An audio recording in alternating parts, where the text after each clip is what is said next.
In case you missed it, Sigma just announced two brand new prime lenses.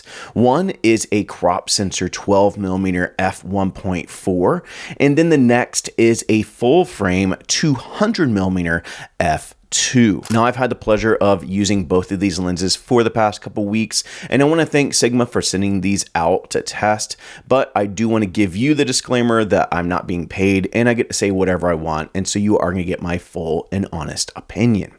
Now, with that said, let's break down what I think about these lenses, starting first with the overall image performance. Now, these lenses are going to be very clean and sharp, modern lenses.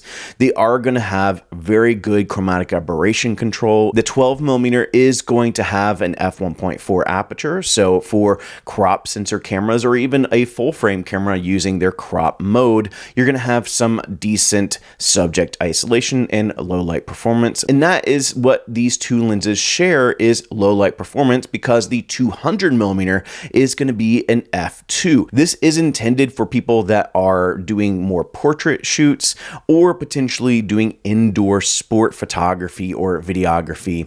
Now, I don't do either one of those things, but I do a ton of event coverage, and one of the events that we covered this past weekend was actually a freshman orientation at a local university, and it was held in the gymnasium that the basketball games are being played in. So a little bit of same.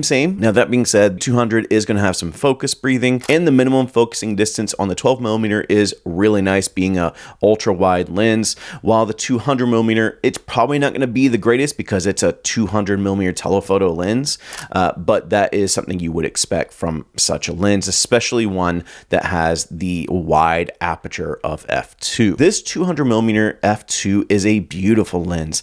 It offers a white paint, which I have wanted on a Sigma 70-200 for years, and so it's really nice to see it on the 200mm f2. Hopefully that means down the road we may get a 70-200 Mark II with this white outer shell. Now, the 200mm does have an aperture ring and a plethora of switches.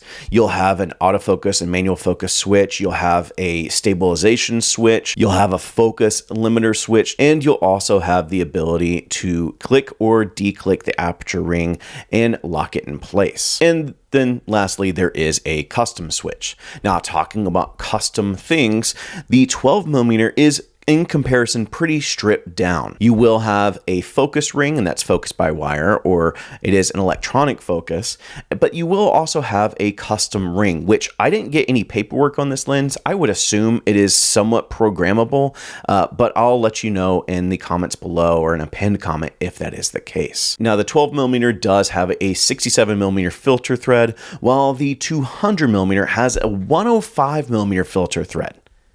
105. I could not use an ND filter. Now, because the 200mm is such a beefy boy of a lens, it does have a tripod foot. Let's talk about who these lenses are for.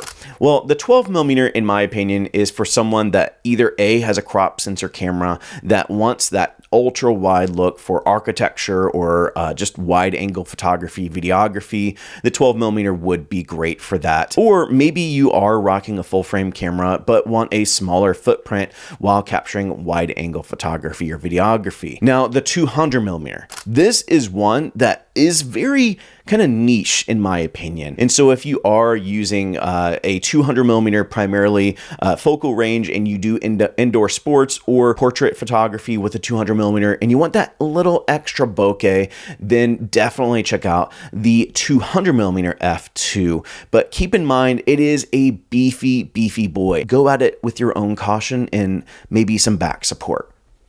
You might need it. So, but it's beautiful and I love it. I'm not buying it, maybe. And so that's it for me. I hope you guys enjoyed the video. If you do have any questions about either one of these two lenses, let me know in the comments below, or reach out to me on Instagram and we can start a conversation there. As always, thank you for joining. Go and find your journey. Go embrace life. Peace.